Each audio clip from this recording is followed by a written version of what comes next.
Good evening, friends. What a pleasure to be connected. A big thank you to BITSoM and BCon for organizing this session.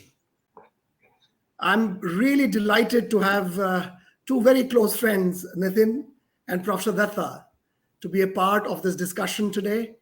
And we will be really actually chatting with each other, and hopefully you'll find value at the end of it. And I think even more important is the topic that we are talking: reimagining innovation, talent, and the world of work. But before I get there, I think it'll be important to just set the context of what the major forces will be affecting organizations of the future. And I would like to break them into two different parts: forces impacting businesses and forces impacting work. The forces impacting businesses are technological breakthroughs, demographic shifts, shifts in global economic power, behavioral shifts, and a lot being accelerated due to pandemic, rapid migrations, resource scarcity, and climate change. This is on the forcing impact business side. On the impacting work side, there is workforce, work, and workplace. In the workforce, it's about who can do the work. On the work side, what work can be done by us and what can be automated. And on the workplace side, where will the work get done from? So a lot has changed in these areas, and pandemic has been a pivot for accelerating changes across all dimensions of innovation, talent, and the future of work. The first area that I would like to pick up, because there's a lot that has changed as we just talked, and the pandemic has forced us to reevaluate old theories and assumptions and old ways of working. The first question that I have is for Nitin, yourself. The pandemic, as we know, has made dramatic changes to organizations in a range of ways and how they work. How would you describe the two most important and fundamental challenges that Unilever faced during the pandemic? Over to you, Nitin. Thanks, Shrijeet, and thanks firstly for having me on this chat. You know, the question which you ask and probably the response which I gave is unlikely to be unique for Unilever, because all businesses were suddenly, virtually overnight, in a matter of days or weeks, thrown into a world which none of us could even imagine. And the truth is, there was no playbook that anyone had to deal with what we found ourselves in. And in some ways, it therefore required us to rely on our core beliefs or our values in terms of how do we respond to a situation. And our instinct in the first place was to protect our people, as indeed with many other companies. And the challenge that we were dealing with was the fact that we were operating in across the world in over 190 countries, with every country at a very different stage of how this pandemic was affecting them, different governments, different reactions, different regulations, different peaking times, different public health infrastructure. And so in many places, looking after our people meant not just augmenting medical support in the form of doctors or nurses and things of that sort, but in many places even building temporary hospitals and ICU beds and arranging for oxygen cylinders, etc., etc.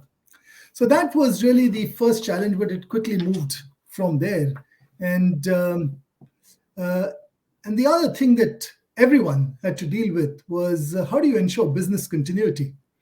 Again, for a business like ours, which was all over with this spread, ensuring supply security in the first stage became a massive issue, because even if one ingredient, a cap, a bottle, one ingredient of a product wasn't available because that part of the supply chain was impacted, you simply were struggling to get your product to shelf. So whether it's supply security, addressing the dramatic changes in demand and the patterns which were taking place, forcing us into new ways of working and new behaviors, driving empowerment, trusting our people on the ground to do things was the other challenge. But like I said, none of these unique to us.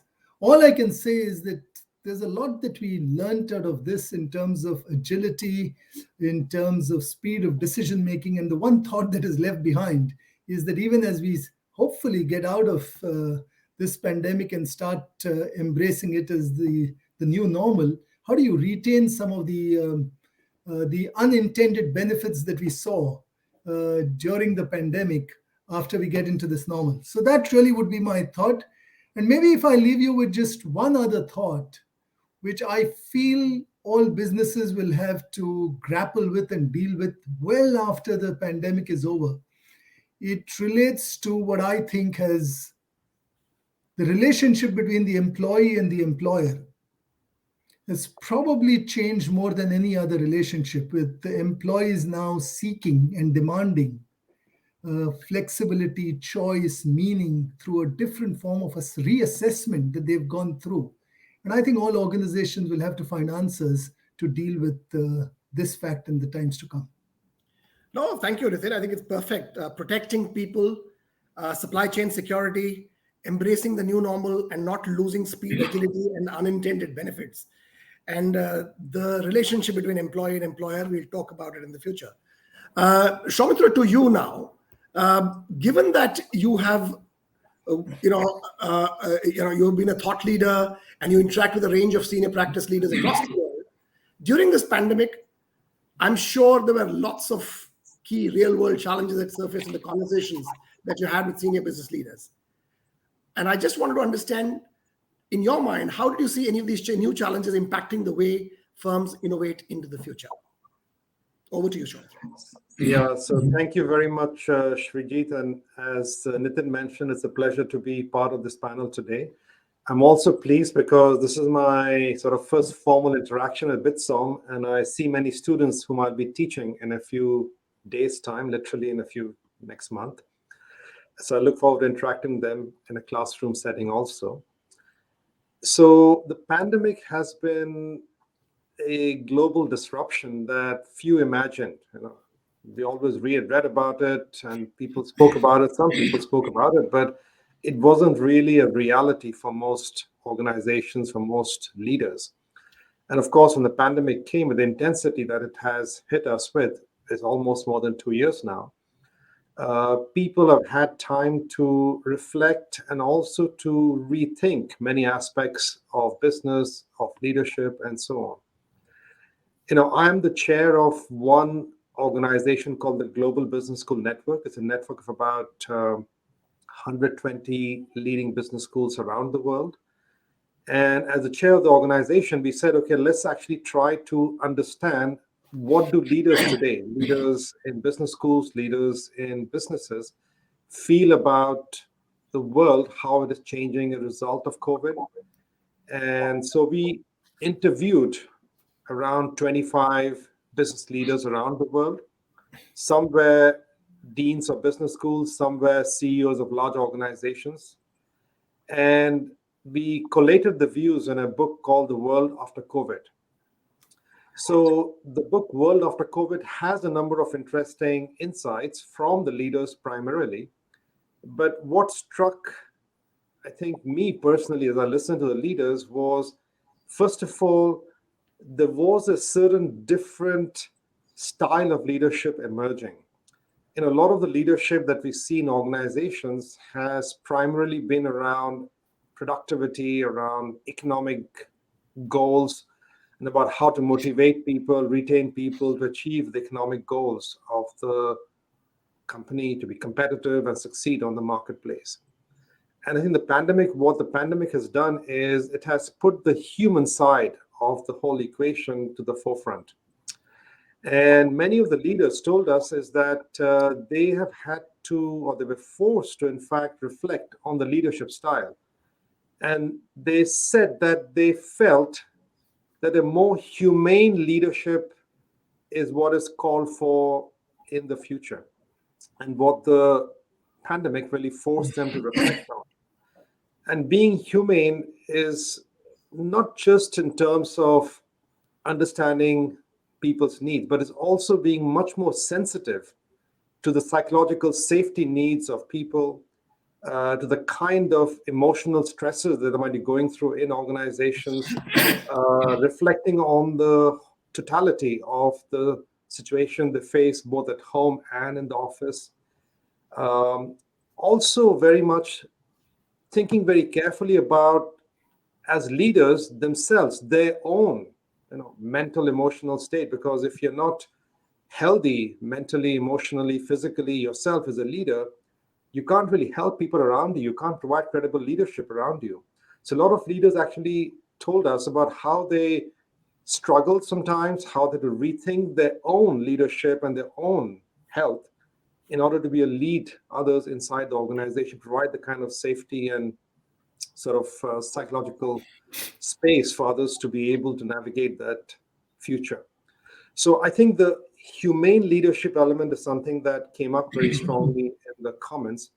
Another comment that came up very strongly was, of course, the need to innovate. I think, as Nitin said, things changed dramatically. There was no playbook, and basically all companies had to create something to adjust to the pandemic.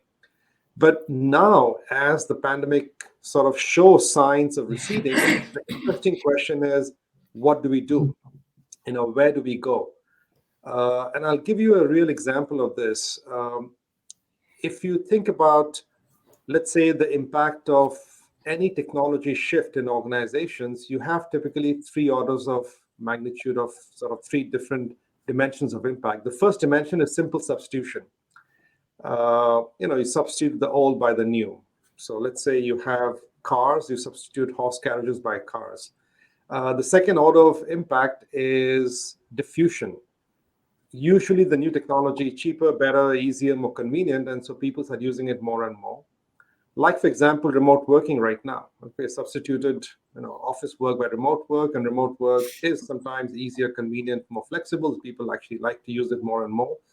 In the case of the pandemic, it was mandated in many cases, but that's also what happened technology use.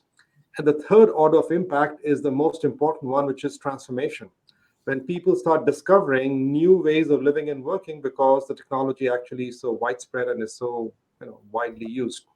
For example, things like suburbs or shopping malls are things that are possible because cars exist. Now, if you think about the pandemic, remote work and flexible, arrangements of working across home and office became the norm. And in some sense, it was mandated. But now the big question mark is, where do we go from here? Do we go back to the future? In a sense, do we go back to in-person work in the office as we knew it before the pandemic? Or do we, in fact, try and create the future? So I think the big question mark right now in front of all organizations, including Nitin's company and including other organizations, is what do we do? And I see that today as a big challenge because I see many companies struggling with the idea of, do we go back to the old normal that was there and we're comfortable with, we know what life looked like and we are reasonably happy with what we had, or do we in fact create a new normal? And the new normal actually is more than just giving letting people the flexibility of working 2 days at home or 3 days at home or some combination like that, because that is very superficial. What you need to do is really look at, how do you change the culture of the organization? How do you put in processes to create this kind of informal communication in a remote setting? You look at companies like GitLab that are completely fully remote. You see that it is not just a question of letting people work at home. It is the whole organizational model, the processes and the companies have to be adapted to that. So I think that's the big question mark, because if you really have to create a new normal, it is not just allowing people to work for 2 days at home. It is much more rethinking the notion of transparency, the notion of communication, the notion of how you actually build the culture of the company. Let me stop there and maybe pass it back to you. No, I think, thank you, Soumitra. I think very simply, the humane leadership, the need to innovate, and the fact that digital has kind of completely changed and accelerated the ways of working in the last 2 years. Clearly, those are the things that I pick up. I would request all people who are on the call to keep their questions coming. It's an opportunity to ask questions, so keep them coming, please. Before those questions come, I just wanted to move to the next theme, which is a segue of what Soumitra, you talked about, which is in this area of digital first. The pandemic has rapidly accelerated the evolution in consumer and technology space. You talked about it. In fact, in many cases, consumers are going ahead of the curve. The expectations are growing faster than the pace at which businesses can adapt. Mapping and crafting digital journeys is becoming even more difficult and critical. And agile, well-funded startups are providing new ways to create value to consumers. And there is clearly a changing landscape that impacts business, and it's worth reflecting on. So question to you, Nitin, the challenges of remaking a large established global organization to become digital first organization is formidable and is an ongoing challenge. Even as the pandemic and the lockdown disrupted normal businesses, how did you use this period of disruption to accelerate the process of digital transformation internally? So first of all, I think it is absolutely true that incumbents with large legacy practices, behaviors, ways of working would find it a little more difficult to make the change. So I think there's no denying that. And in that context, in a strange sort of way, the pandemic was, I hate to use this word so that lest it is misconstrued, but in a strange way, it was almost a boon because it forced a change which would otherwise not have happened. If overnight, consumer behavior starts shifting because the shops, stores, malls, everything becomes shut. If you go by some statistic which I read, in a period of, I think, 10 months, the digital commerce penetration in the United States increased by 10 years. So if that's the sort of change which started happening, forced on consumers, forced on companies, it obviously drove action and intervention in things that we always knew we had to do, but had to fight the effect of the incumbent. So I think in a way we were lucky. So what did we do? Existing plans and ideas which were there, they were just turbocharged. So whether it was digitizing the route to market, if we had to access consumers where consumers could not go to stores or find a way to supply, we had to start digitizing our route to market, digitizing the rest. In fact, end-to-end rewiring of the entire company was what got a massive thrust during this period. Some people have often said that I don't think any CTO would have managed to do in many years what the pandemic managed to do to shift the mindset of the boardrooms in terms of the role of technology, the role of digitization, and to allow infrastructure to be put in place such that work can be carried out in a place-independent manner. You could not have worked from home if you didn't have all of this. So that's, I think, message number one. Message number two I want to leave behind is that, many of these technologies existed even before the pandemic. What the pandemic has forced us to do is driven adoption of these. Take whether it's the Zoom calls, Microsoft Teams, or this new platform on which we are getting together, the broad technologies existed. So what did we drove therefore, whether it was digitization, we drove automation across our units. We also found that we had to do things differently. Take, for example, setting up a new factory in a certain market. In the past, we would have had 20, 30 technology experts flying across the world, upskilling the local people, helping install that. Now you could not do that because flights had shut. And so what did you do? Because you were forced, you started using other technologies. Again, we discovered existed, whether it's augmented reality, the HoloLens glasses which existed. And we found that, frankly, we could do all of this without having to travel. And all of this showed, again, forced by the events which took place, is what we did. And I guess along with all of that was massive focus on training, development, upskilling of people within the organization, and adopting new ways of working, because what the pandemic did was change so much that we had to start embracing agile ways of working. Now, I had heard of agile many times before, but I simply thought it was something which worked for small companies, startups, tech areas, and could not work for large businesses like us. But the more we saw this and more we saw the benefits arising out of this, whether Agile drove ruthless focus on ruthless prioritization, sharp focus on the consumer and customer. It drove empowerment, it drove alignment, and all of these are issues in a large company. So that and the pandemic forced all of that. So I think this is really what we tried to do: accelerate some of these forced by the events which took place around us. No, thanks, Nitin. I think it's very aptly put that turbocharging things and turbocharging adoption, plans that existed, and embracing the new reality and new ways of working. That is a segue to the question to you, Soumitra. As they say, never waste a great crisis. And in many ways, both you and Nitin have been alluding to it.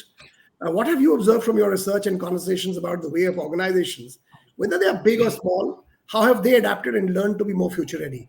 What are the key levers of change that you have observed, talked, and worth you think reflecting upon?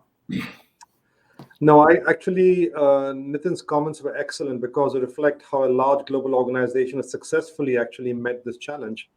But really today, what we are living through is the enormous phase of digital acceleration that has become, let's say, more obvious to everyone because of the pandemic. But this is continuing and is going to continue for many years because we are right now, exponential curves. Things when they are up in the vertical part of the exponential curve, things change very, very rapidly. And we are really in the phase in which the amount of computation available, the amount of data available, the amount of connectivity in the world, is really increasing exponentially in the vertical part of the sort of, exponential curve. So there's tremendous fundamental drivers for change happening out here. Now, the challenge with these exponential trends in technology, which are not slowing down, by the way, and which will not stop after the pandemic is quote unquote over, is that as human beings, we are not very good at imagining exponential worlds.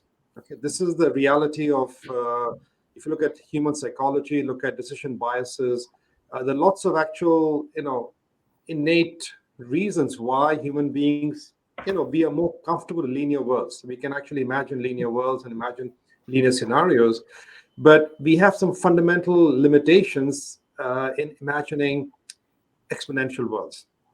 There's a very famous quote attributed to Henry Ford saying that, if I went and asked my customers what they wanted, they would have said faster horses.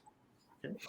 And people cannot actually imagine what life with cars will look like and what new socioeconomic structures would emerge with cars. And in the same way, right now, I think what kind of new organizational models, what kind of new business models will emerge have to be discovered to some degree. We don't know them. We don't have the answers. Even for example, in things like work from home, work from office, work from different structures. And I've seen the comments being made about the structure of cities and so on. We don't have the answer about how they will evolve, and how they will in fact emerge in the future. So the challenge for organizational leaders is to be able to do two things at the same time. You have a current business model. Most incumbents have a current successful model. So you have to keep on leveraging that and, of course, getting the benefits of that. At the same time, you have to imagine the future, what the future might look like, knowing that there's uncertainty. You don't know exactly what the future is, but you have to work towards that and imagine it and create it. So this notion of building forwards and creating backwards, I think, is central to this challenge of digital transformation. So you have to use digital technologies to improve what you have today. And of course, a lot of automation, a lot of AI is being used to improve what you have today. But yet at the same time, you have to imagine what can technology enable in the future. And this imagination process is not easy. It's not easy even for the most technically sophisticated companies.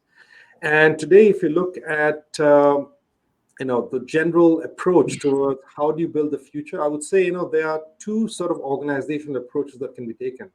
One can be broadly defined as inside out. So in some sense, you have great people, technologies, customers inside the organization. You use them to create, new ways of the future and new visions of the future.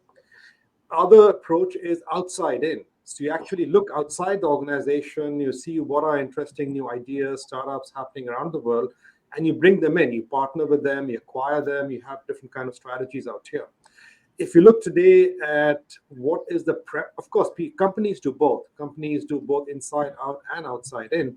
But in terms of imagining the future and building the future, the approach that is today most widely used by companies in fast-changing domains is the outside-in strategy. So what it just basically means is that you need to have an active intelligence function to identify trends, to identify big ideas, to be able to have a pipeline of startups and other kind of organizations who are exploring those boundaries, and to bring them in some sequence gated fashion inside the organization. So I think I would leave that with this challenge of being able to build forwards while create backwards as being the central challenge of digital transformation. Yeah, so I think it's a great theme to put forward. Need to imagine the future. So it's like an and story and not an or story. A great question coming from Charles. Question to both of you. How do you innovate and not listen to the consumer at once? Where does the balance lie? How do you take the risk? And now is perhaps the time to take that risk.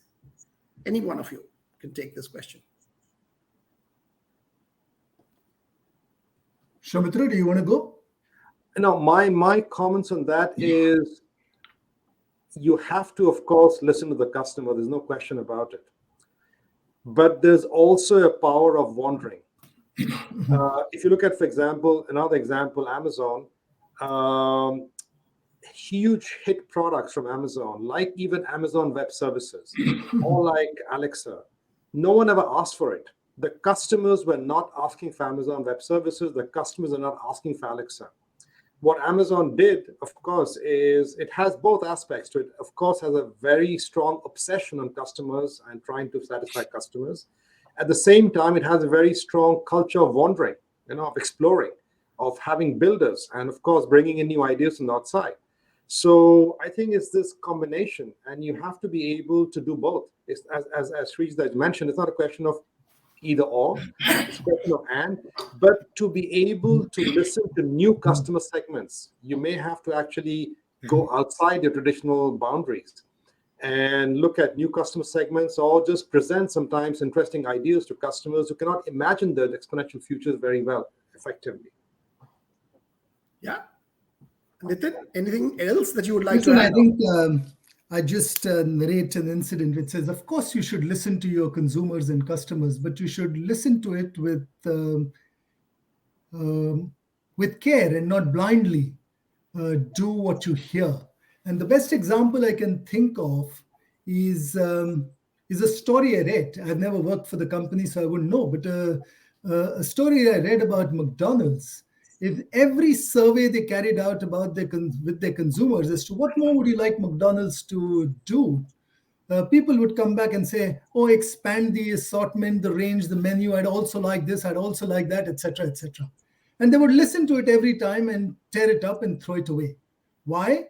Because McDonald's understood that if they were to do that, it would take away from the core of their proposition, which was keeping things very affordable and having a very fast service. The moment you had a wide assortment of stuff which you were giving, the complexity that you started creating, you would lose all of this. And the question asked was never the question, what more would you like? Would you still like that assortment if you had to pay a little more and stand a little longer in the queue? Then maybe you would have got a different answer. So the point I want to make is listen to your consumer, but don't blindly listen to them. Figure out the insights on which you can operate and link it back to what you stand for and what makes the difference to your business. Well said, Nitin. Thank you, and Professor Dutta. It's brilliant to hear the balance of the and versus or, and the inside out and the outside in that you talked about, and core, focusing on the core, listening, but listening with care, not blind. Let me move to another theme, which is all about purpose. And Nitin, you alluded to it right up front when you spoke about this. Faced with death and destruction, employees have used the last 2 years to really relook at the role of work and their lives, and particularly work in their lives. Many of them are now seeking meaning and purpose and questioning the organizational purpose as well. How's Unilever recognizing the need to make work and workplace more meaningful and also redefine the relationship with the employee, Nitin?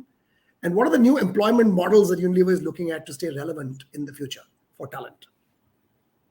Thanks, Shrijeet. Quite a few different elements to that question. But the fact is, you're 100% right that people are seeking to buy brands, work for companies which stand for more than just the act of making money and a pure mercenary objective. And this has been true even before the pandemic. We've seen it across the world, especially the younger generation is interested in knowing what the company stands for and are they able to relate to the larger purpose. So that's, I think, the first message.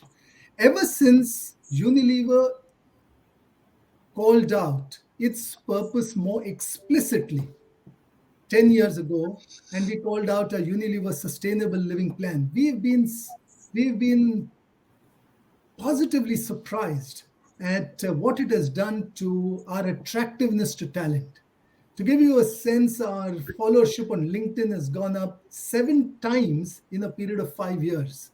We continue to be the FMCG employer of choice in over 50 countries where we measure it, because people want to work for companies which stand for a certain purpose. But at the same time, a watch out is that if this is not real, if this is just lip service, you would be called out. We are increasingly seeing a different form of activism in the world, employee activism, where employees hold companies to account in terms of what you said you would do, what you stand for. And we see it in several very big Silicon Valley, West Coast companies where employees have gone and publicly done things like this. So that's the thing to watch out for, but people care about this and it makes a difference. But in addition to that, I think there is one insight which we must never forget. Every person, every human being seeks meaning and purpose in their life and at work. In fact, most of us go through our entire lives in search of that meaning. So imagine what might happen if you as a company are in a position to help people discover what this could be and see if you can help people link their personal purpose, their passion to how it's linked to the company. So in Unilever, we've had, for the last few years, we've been running what we call purpose workshops and doing it at scale. Over 60,000 of our employees have gone through this process to identify what they stand, what they'd like to do, and how the company and its purpose is aligned to what they do. And that, we believe, drives remarkable benefits through productivity, engagement, etc. Because one of our core beliefs as a company is that people with purpose thrive. Now, that's as far as purpose is concerned and what we are doing. But there's something else that people also look for. They're not just looking for purpose. And I think the pandemic has brought that to the fore. They're looking for flexibility. They're looking for choice. They're looking not for what we've called work-life balance, but work-life integration. That's what people are looking for today. And the assumption that everyone is motivated by yesterday's models of employment, where you were committed to a company for 5 days a week or 6 days a week, 8 to 10 hours a day, probably is outlived. Not everybody likes that or wants that and has other aspirations from their life and desires from their life. So we are working with different contractual models. We call it under what we call U work. And U work, what it attempts to do is to allow you to get the benefits of a secure job like you get in a company when you work for it, and the flexibility and the freedom that you get in the gig economy where people go and do contractual work. And it allows people to choose their balance. Somebody wants to work half a day. Somebody wants to work 3 hours a day. Somebody wants to work on few assignments, take a break and do something yourself and come back. And it's again been remarkably successful. In fact, a very senior manager in a company, the head of our learning and development, just last month chose to walk away from the conventional employment model and move into a U work model, because He wanted to be associated with the company on some of these things, but wanted time to pursue his passion. And that was around driving awareness for mental health, mental well being of people. So we are experimenting with all of this, just like we are experimenting with another bold initiative in New Zealand, where we have moved to a 4-day work week. And many people ask us, why 4-day work week? Is that correct? We say, we don't know. But what I'd like everyone to realize, when you go back to the start of the Industrial Revolution, we started off before that of 7-day work week. That was the norm. That moved to a 6-day work week. In fact, when I started work, more than half the companies were 6-day work week. Today, we think 5 days is broadly the norm. But God never designed it in this manner. So why is it inconceivable in the fullness of time you could not have a 4-day work week, especially when you start thinking about the relentless pressure with automation, jobs moving in a different manner, and people seeking different things in their life. So lots of experiments. I don't know how things will work out, but what is absolutely clear to us is that the assumption that the models of yesterday will continue into the future is fundamentally gone. No, great. I think real purpose, no lip service, the security and flexibility and the experiments, great examples, Nitin. Soumitra, to you, the pandemic has also disrupted the existing models of learning and leadership development and provided an opportunity to think fresh. Leaders are questioning this whole concept, as you talked about, return on investment in learning and development. What are the big shifts that you see in executive learning space that might prove to be more beneficial and impactful in the way leaders can learn and innovate in the future? Yeah, I love, by the way Nitin talked about experimentation, because I really believe that's critical for creating the future. In education, education traditionally has been very, very resistant to changes. So you always had situations where people complain that, still classrooms are taught in the way the Gurukuls were done, or the Greeks taught in amphitheaters and so on. And technology really was not used very widely, and the business models did not really change education a long time. Now with the pandemic, things have changed, of course, and they're forced to change. And it's a good time right now to rethink what education and learning will look like in the future. I think this is important for both universities and also for corporate learning and organizations. In universities, what I have seen today is there's a tremendous push towards, in some sense, going back to the old normal, if I can broadly generalize it. In many universities in America, faculty have been told that if you do not come back and teach in the classroom, you're essentially fired. This is really, I'm not joking, this is what has been told in many, many universities around the world. And why? Because the logic has been presented that, in-class learning is best for the student, and that's where student learns the best, and so on. I also feel that while that is true, part of the reason why universities have chosen to emphasize this go back, in some sense, to the old normal is mainly because that's a comfort zone. There's a business model that used to work, even if it was imperfect. And now if they actually try to create a future, it might pose some very uncomfortable questions. Uncomfortable questions about, for example, should we be investing so much in buildings? Most universities have invested so much money in buildings. Should we be investing so much in full-time research faculty? We know that teaching, high quality teaching and learning can happen from a lot of different practitioners, a lot of different people, not just only full-time research faculty. So there are lots of important questions that have to be asked about the business model of universities. And I really think that the time has come to rethink and question a lot of these assumptions. And perhaps, I'm sure there will be universities coming up that will combine both the brand and also the access and also the high quality that we all would like to expect. Because today universities, I would say, fundamentally operate, at least the elite ones, on this notion of exclusivity. You have a high price, a small group, and high quality. But this model is broken for the world.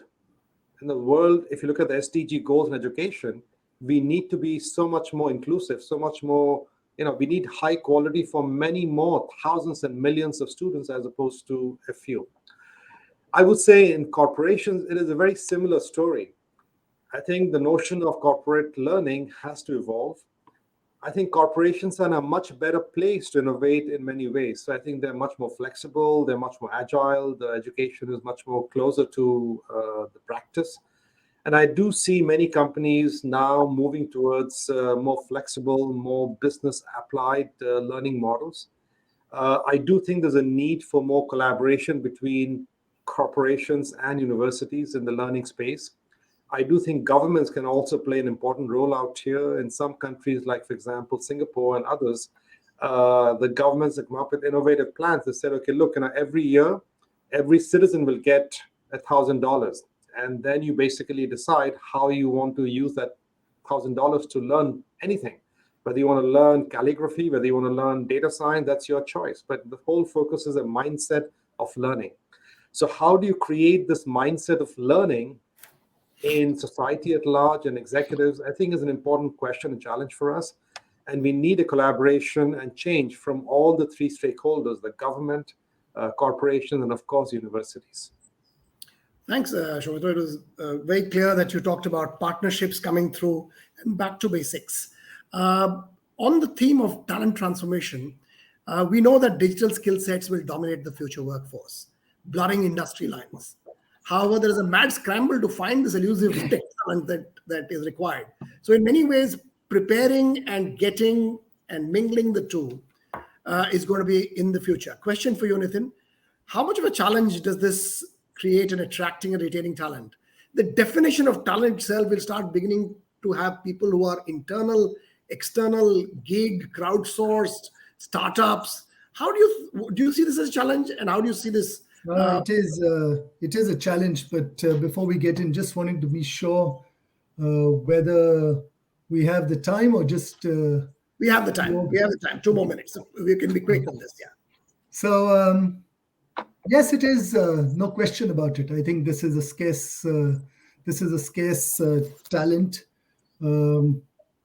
But I also want all of us to remember that even in this talent, there are lots of people who are skilled, who are simply not finding themselves valued at work and are contributing at work and enjoying themselves. How else do you explain the fact that you put the most complex problem which you're facing on technology onto the internet, and overnight somebody would have come and solved it? These are highly skilled people. They're doing it. They're not sitting at home worthless. But they do it because they are not finding meaning, purpose, value, a sense of contribution at their work. So the best way you can hold on to people, attract people, is to give them meaningful work where they have a sense of empowerment, they have a sense of autonomy, they have a sense of contribution, they feel respected. This holds true whether you're digital talent or any other talent. And I'm confident that if you are able to offer this, you can solve many of the problems. And that's the thing that most people struggle with. Great. Thanks, Nitin. As always, back to basics. Soumitra, in line with that, do you see the need for new rules on gig workers' rights? The EU is preparing one such right. How do you envisage labor laws evolving to manage such collective representation of the workforce?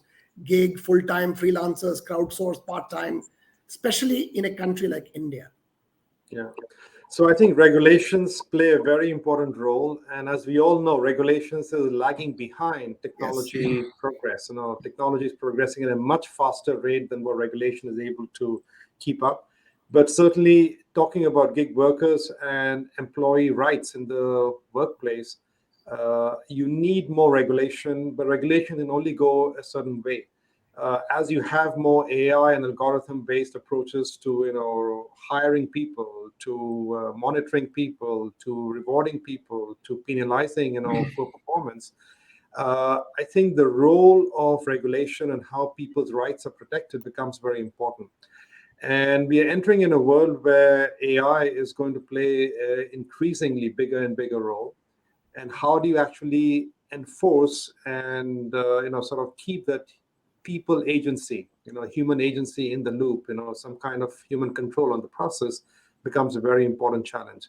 So I think in a country like India, where often gig workers, is a good way to provide employment, or at least partial employment to many people, because people are unemployed, large numbers are unemployed in India. I think it's very important to be able to have that balance. You want to be able to encourage the flexible gig workers. At the same time, you want to be able to protect people's rights and give them sufficient, support for education, for healthcare, and other kinds of important benefits. Great, thanks. Very quickly, the last line for you, Nitin, and to Soumitra. You heard Nitin, Soumitra talk today. What is one thought that has stayed from Soumitra with you? And if there was one question that you would like our audience of CXOs here in India to think about more deeply, what would that be? And the same question to you, Soumitra, vice versa. What is that one thing that stayed with you from Nitin? And what's that one question that you would like to get the CXOs to think about? I think the relevance and the need for a different leadership style into the future, the humane leadership style, would probably be the deep thought that I think Soumitra leaves behind. I think there are big questions which I don't have answers to, which is what will the future of work be? How do we strike the right balance?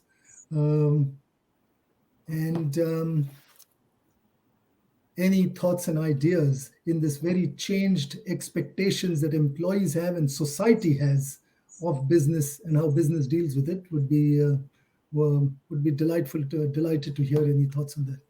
Thanks, Nitin. Soumitra? Yeah, for me, I think, it is not just what Nitin said, but also how he said it. I think his whole calm composure, he's running a enormously complex, global enterprise. And I think you need that kind of calm leadership, a leadership that is able to project that sense of, stability, that sense of assuredness of the future, while at the same time encouraging and supporting the kind of experimentation that he talked about, the experimentation, the 4-day week and other kinds of things he mentioned. I think that combination is very important, because in these times, people need, I think, good leadership. They want to believe, I think, in leaders. I think leadership is something that is even more critical today than before. Thanks, Soumitra and Nitin. It's been a pleasure to chat with you. It's been very, very stimulating to understand that there has been a massive change and accelerated in the last 2 years through the pandemic, which has forced people to reassess relationship with brands, with employees, with corporations. We need flexibility. Diverse cohorts is well beyond just looking at collective representation. It goes into ecosystems with partnerships. The fact that agility and the end story is reality for the future, with digital transformation becoming the heart of what we do in the future or being impacted through in the future, are some of the things that I pick back from our talks. Absolutely clear that purpose, fundamentally having a purpose yourself and working in an organization with purpose and marrying the two, is the future of where we should be. Thank you very much. Hope you have enjoyed the talk as much as I have. And can I now request Kavi to take over? Thank you, Nitin. Thank you, Prosper. Thank you very much. Thank you for excellent moderation. Thank you. Thank you. It was a wonderful conversation again, and I was busy making my notes without looking at time. One of the things that struck with me was about the work week, 7-day work week, 4-day work week.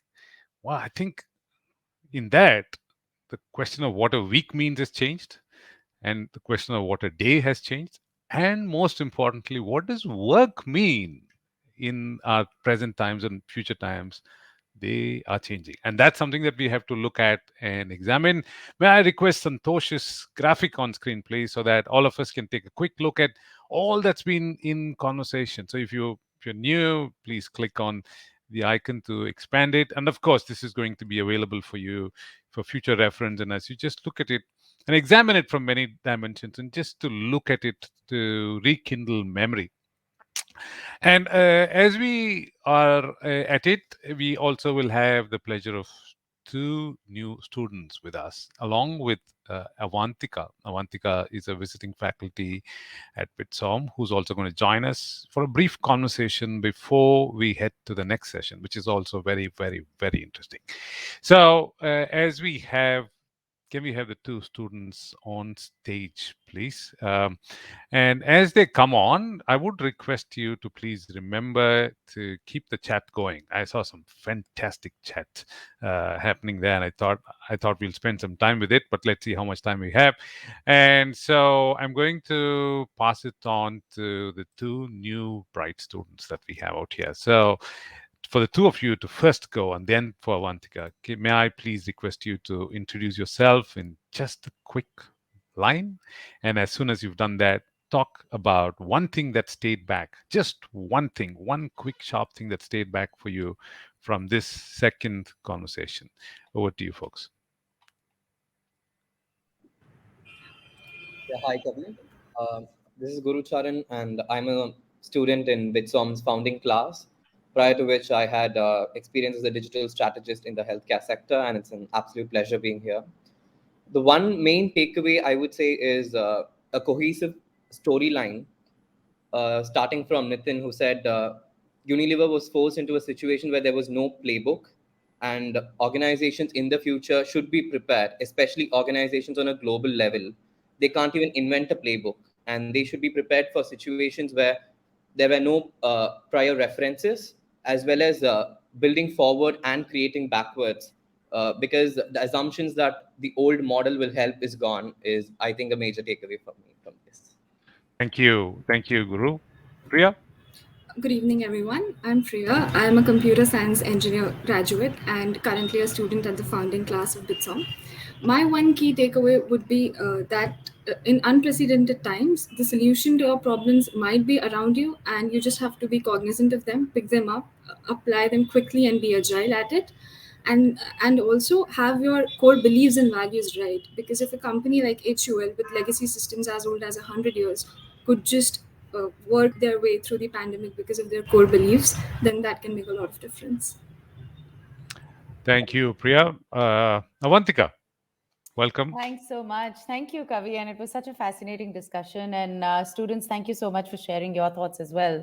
Hi, everyone. I'm Avantika Tomar. I'm a visiting faculty at BITSoM, and I also have a day job, like I say. I'm an associate partner at EY Parthenon, and I'm into strategy consulting. Kavi, one of the things that stayed really for the entire session stayed with me pretty much is the word thrive. And back in the day, and in my past life, I used to be an HR consultant, and back in the day there was a lot of focus on employee satisfaction, right? We would do a lot of surveys to see if employees are satisfied with what they're doing or not. And then the language evolved, and we became a bit more sophisticated, and we started measuring employee engagement, right? We said, are employees now engaged with the day-to-day work, with their teammates, with the work life, right? That now, in this new world of future of work, future of talent, future of jobs, future of skills, future of the workplace, in all of that has actually given way to this wonderful word which I truly believe in, which is thrive, right? So it's not just enough to be engaged in what you're doing, it's even more important to thrive in what you're doing. And I couldn't agree more with both Soumitra and Nitin that you can only thrive when you see purpose in what you're doing, especially the millennials. So if I look at Guru Charan and Priya, I'm pretty sure their generation certainly wants to do things that they feel has a meaning and has an impact. Gone are the days when people would do something for amazing salary and like I'm pretty sure students today of course will look at the pay and the comp and the benefits and so on, but that's only one part of their decision making criteria today. Absolutely, they look for that purpose because they want to thrive, and I think the two go hand in hand. Okay, thank you. I'm going to put Gurucharan and Priya on the spot because you brought that topic in. Gurucharan and Priya, respond to that. What do you think about purpose, and if that is important at all? Yeah. Um, so, being a student, I think I'm also a consumer. And looking from that point, I would say that the choices of me as a consumer have been different over the years. And Mm. me as a consumer will prefer to purchase from brands that have a purpose. Hmm. Yeah, so that is one thing that I will keep in mind before I start up a brand, because I'm someone who's interested in entrepreneurship as my Mm. future purpose. So I think me as a consumer who is more focused on buying from brands which have a purpose will also ensure that my brand has a purpose as well. So I think, yeah, in that sense, I do agree with what Soumitra and Avantika reinstated now, that brands with purpose thrive. Okay, good. Thank you, Guru. Priya, would you have would you have a point of view there? Yes, Kavi. So, adding to what Guru said, that obviously people and companies with purpose will thrive, and adding to what Avantika was saying, that yes, it's very correct that in the future it looks like gig economy could thrive. Like I could do two jobs in a week, and one could be for the benefit, like the bread and butter sort of work, and the other thing could be what I am really passionate about, or what gives me purpose or meaning in life. So that can totally be a thing in the future. And with HUL already adopting a 4-day work week in New Zealand, and so that's Mhm. going to catch up everywhere. So really looking forward to that. Okay, fine. We are really out of time here, but there's just one thing that I'm very curious about from both of you, or all three of you. If there is just one thing from the chat which you picked up, which you think you should go back and have more of a conversation about, what would that be? Guru, I'll come to you first, then to Priya, and then finally to Avantika before we get to the next session. Yes, over to you, Guru. Yeah, there was one interesting statement in the beginning that said the entire employer-employee relationship has changed, and how will it be in the future? I think that is one topic that after this session I will go and think upon. Okay, good. Somebody else also had mentioned that. Thank you. Thank you for that. Priya, what are your thoughts? So there was a question about, will retail stores go the way that post offices and bank branches have gone because of the adoption of digital technology. So I will want to know more about that. That what does the future of retail look like? Okay, thank you. Thank you, Priya. Avantika, quite a lot said about education and the Yeah, reinvention of university education. It's your favorite field. What do it you is think? my favorite field, and I absolutely think that um, we are not going back to pre-COVID time when it comes to education, whether it is schools or higher ed or ed tech. I think certainly, the change is here to stay. The reach that the universities have today is certainly far wider. I mean, think about even this session. Having Soumitra here, I recently taught at Columbia, which I'm pretty sure in a pre-COVID time I would not have been able to do. So I think the reach is definitely far and wide today, and it's going to continue. I guess the only other thing I did pick up from the chat, Kavi, was also this emphasis on leadership. Hmm. So a lot of what we are talking about, about future of work and future of talent, and the talent shortage as well that Shrijeet was talking about, all of that I think can be resolved and can be addressed with the right leadership. Hmm. So no pressure, leaders, but there is certainly the way forward is going to be through a more holistic definition of leadership than it has been in the past. Hmm. Okay, on that note, let's slip into another session. This is a different kind of a leader, with two very interesting people who are going to be in conversation here. And I am going to leave you in the able hands of a noted philanthropist and corporate person of great standing, Amit Chandra. So I'm going to leave you with him and we'll come back at the end of it. We may go over time slightly, but bear with us because this is going to be a killer of a session. Over to you. And if you are, as always, if you are on AirMate, please log off this session and please go sign in to the next session that is coming up very soon.